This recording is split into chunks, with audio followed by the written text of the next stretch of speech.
I would do this fight if I was living in a cardboard box. I would do it if I had to use stone knives and bear skins. Your task will not be an easy one.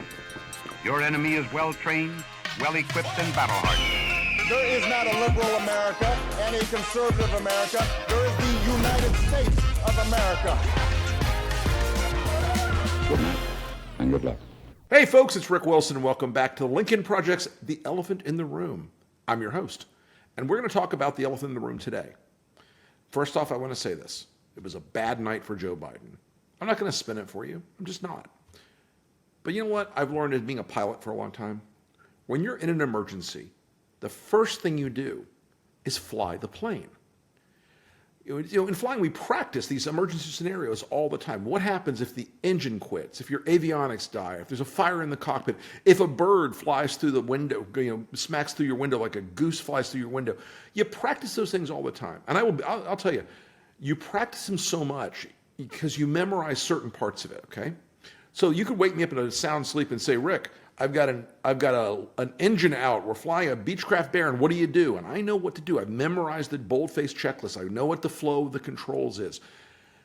But the first rule of this, okay, is not to go through the checklist line by line. The first rule of it in any aircraft emergency is to fly the plane.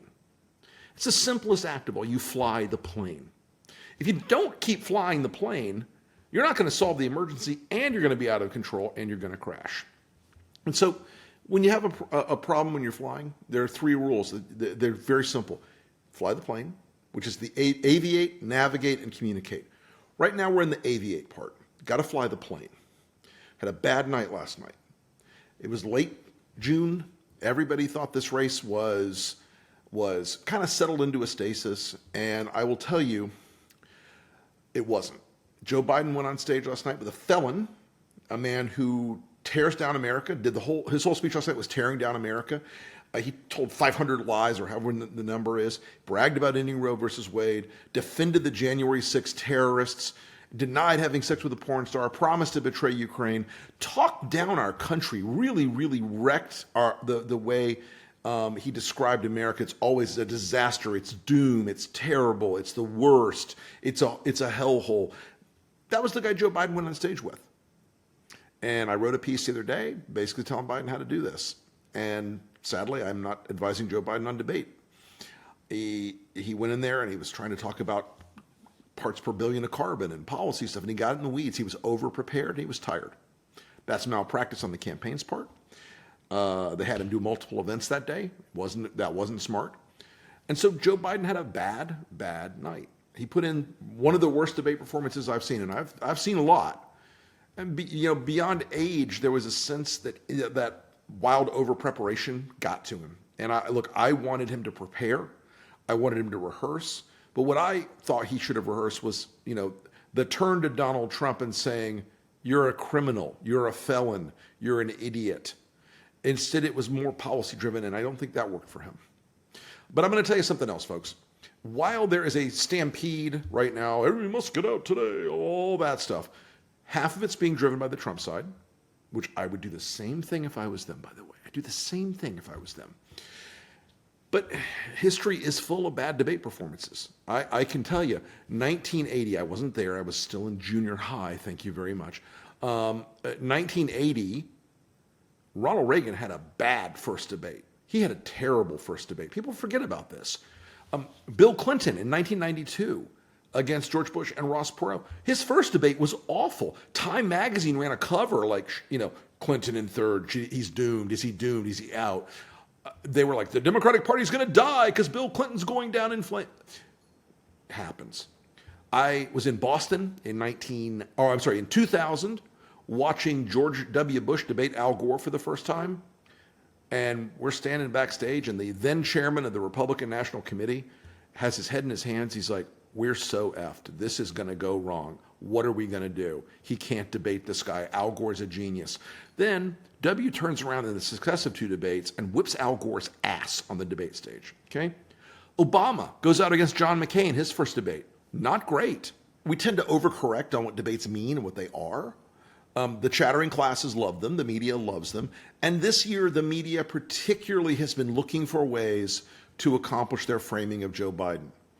They got it last night. Okay, they got it. They got it. There is no spinning this thing. I'm not going to try to spin it for you, but the herd is moving right now. Now, I want to give you some tough love really quickly. The herd is very, very frequently wrong and has to recalibrate itself 7 to 10 days after a panic. Stampedes happen a lot left and right. We're in a stampede. Okay? The thing I'm in a stampede to do is to stay calm. And with everything, with all that, with the entire perspective of last night's debate being terrible, Joe Biden turned in a bad performance. Donald Trump also turned in a terrible performance. I know the MAGAs are like, oh, he's the greatest debater in the history of mankind. But no. Here's the real thing. We'll talk about Trump's debate stuff in a second. Donald Trump remains an existential threat to American democracy, to our republic, to our Constitution, and all of our fundamental liberties. And, last night you saw him talking about Roe in this very weird, cavalier way, pretending he's not the guy who is out there on the stump every day bragging that he put the 3 justices on the court that overturned Roe. He's wrong on the numbers there, folks. The polling does still not have him in the right spot with American voters on this. But in addition to all that, you got to remember, he's standing on stage last night with a fraud, a felon, a degenerate, a sexual assaulter, and a guy who is an enemy. As you saw this on the stage last night too, he's a global embarrassment because he's an enemy of freedom and an ally of evil. And I know you think I'm exaggerating that fact, but listen to what he said last night on the stage. He was practically salivating that Putin would take Ukraine. He was practically giggling about it. This is a guy who did not change because of that debate. The choice is now, as it has always been. This election is now, as it has always been, a referendum on Donald Trump. It is a choice, as we've said since 2000, as I've never tired of saying, it's a choice between America or Trump. And you saw that on the debate stage last night. And look, I can't control what the Biden White House or the Democratic Party does next. That is not my job. That is not the job of the Lincoln Project. It's not the job of anybody outside that circle. The only person who can decide to leave this race is Joe Biden. And I'm not giving advice about it. I'm not saying what I think about it because it's not my place in this organizational structure of the pro-democracy ecosystem, okay? I have looked at my job since 2015 when I was one of the first Republican consultants to come out and say, I'm not voting for this guy. I'm not doing it. Here's why. Boom, boom, boom. My reasoning does not often hold up for 9 years in a row, but it's held up for 9 years in a row. He is an enemy of everything this country stands for. And I mean everything. He is a small, bigoted, hateful, terrible, incompetent guy who has a dark vision of America. He doesn't have any optimism. He doesn't have any happiness in him. He doesn't believe in the things that have made this country truly glorious and truly a beacon in the world. He doesn't believe in those things. He wants to destroy them. He says to us every day he wants to destroy them. That didn't change on that debate stage last night. So that's the work I do. That's the work we do at the Lincoln Project. And that's the work I believe in, full stop, no conditions, no caveats. That's the work. Defeating Trump is the work. It is the work of our era for anyone who believes that we live in a constitutional republic with and a representative democracy. If you don't believe that and you're on the side of authoritarianism and Trump, shut off the video. Go on. Move. Go do your thing. Everything about authoritarian movements that's sexy and appealing to you is the same thing that will eventually turn on you and crush you. So I can't control what the Democratic Party is going to do. I can't control what the mainstream media is going to do. Those things are out of my hands. Okay? In the coming hours and days, you're going to see the media absolutely feast on this thing. They are going to tear Joe Biden apart like vultures, okay? And they're also going to be joined by a lot of Democrats who want to seem smart and cynical and worldly, who are going to be out there saying, well, he must leave now because obviously my solution is to put who exactly? Who exactly are you going to put in there? They're not that... But a lot of them just want to be the Washington type. They want to be the Washington guy.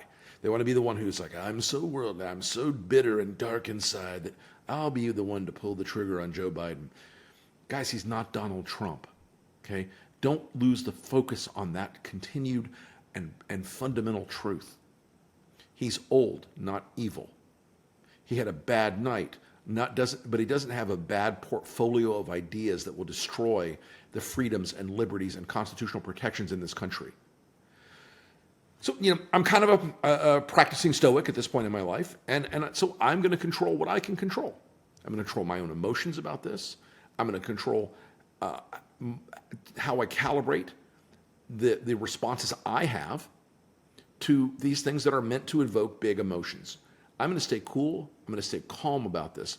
And I'm going to, I'm going to tell you, none of this reduces the determination of folks here at the Lincoln Project, or me individually, anybody on our team, about this fight one iota. It has always been our mission to oppose Trump and Trumpism from 2020 till this very minute. It has always been our vision to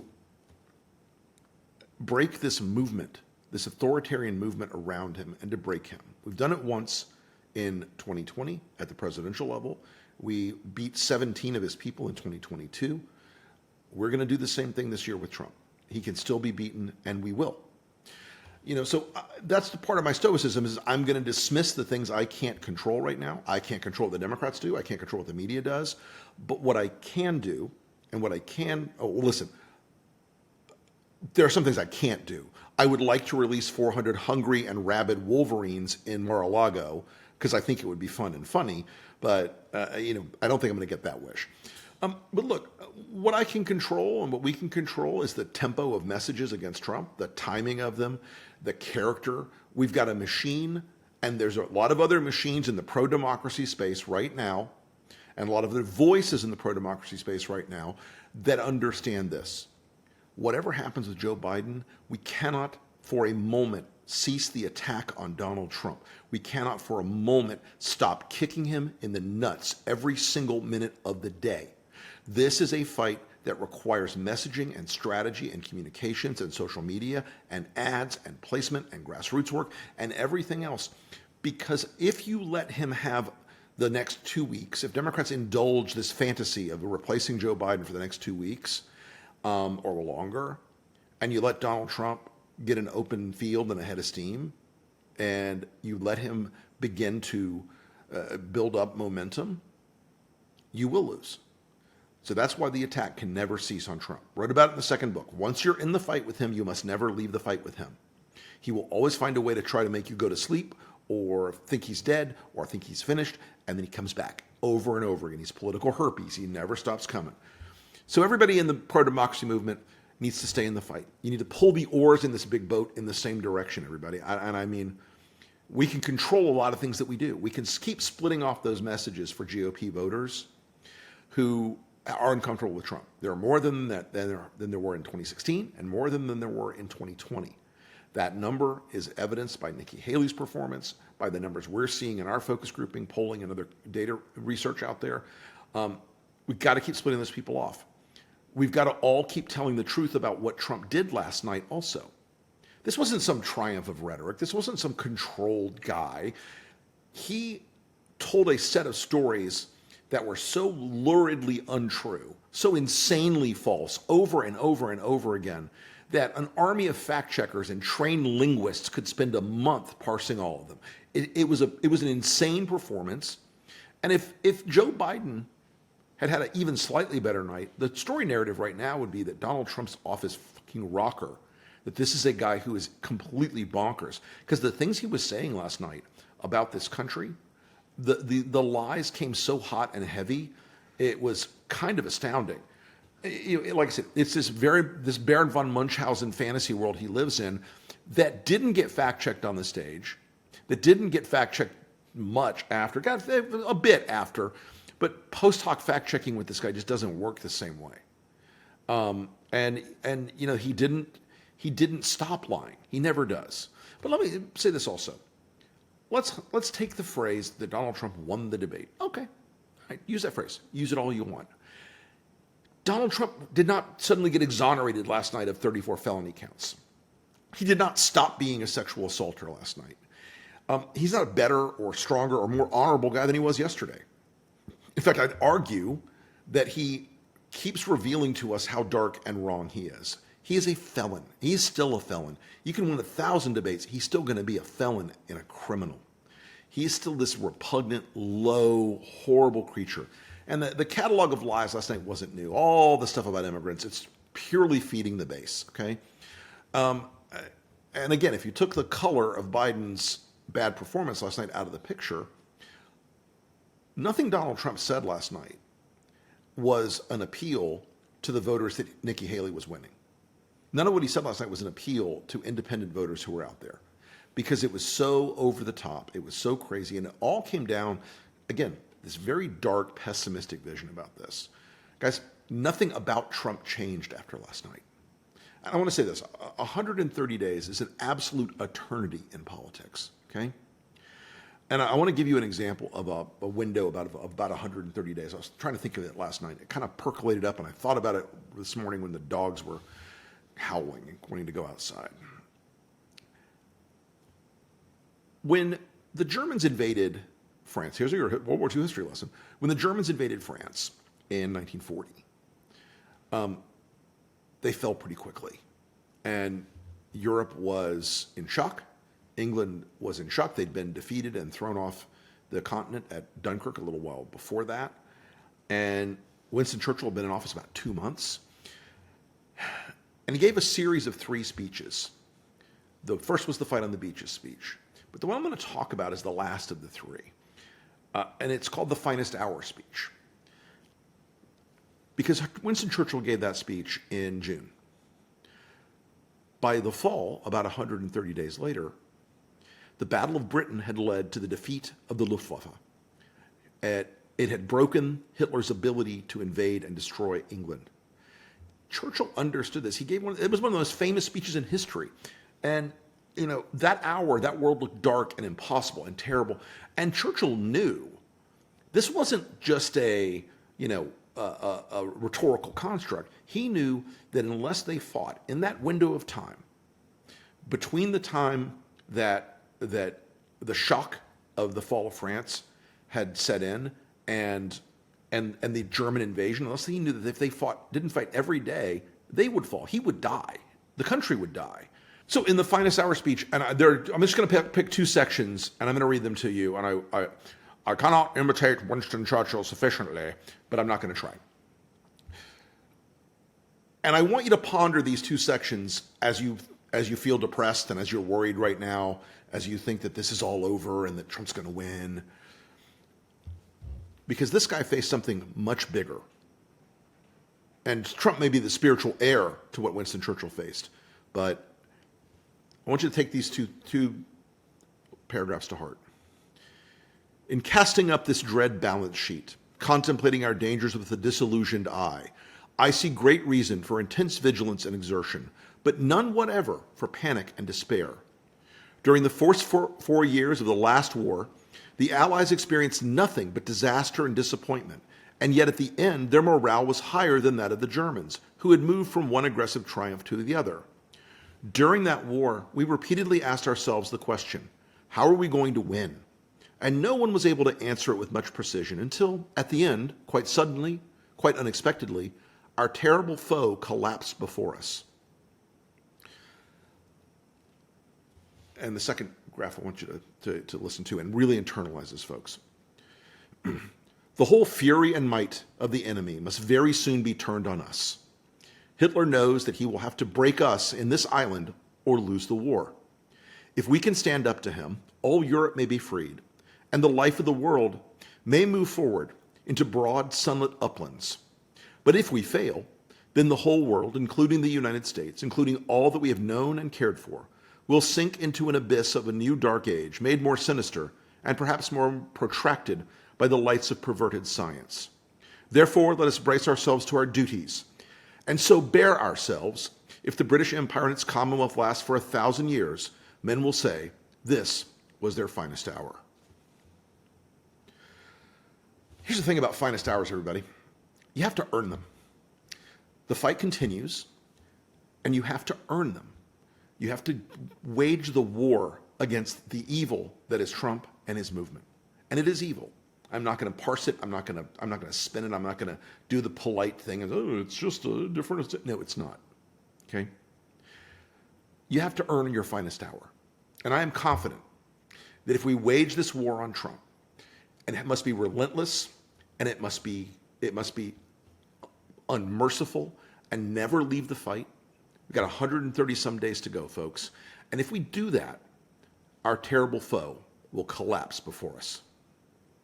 Hey, folks, if you want to read the origin story of this video, it's on my Substack. You can find it easily there. It's today's top story. And I also want to say, the Lincoln Project yesterday had one of its biggest fundraising days in the last couple years. Why is that? It's because grassroots donors and large donors all understood something. We play a unique role in this fight. We are not like a lot of other super PACs. We are not the nice people. We're the Blackwater of the super PAC world right now. We're the ones who will take the fight to Trump, even on bad days, even when it's tough. We're not going to stop. We're not going to rest. We'd love to have your support. You can reach us at lincolnproject.us/donate if you want to help us out. We'd be grateful. The more we are able to go out into the swing states right now and keep dividing up the Republican, soft Republican votes that we're very good at talking to, the better. We'd appreciate it, and we look forward to having you in the fight with us. We'll talk to you again next time. Thanks, everybody.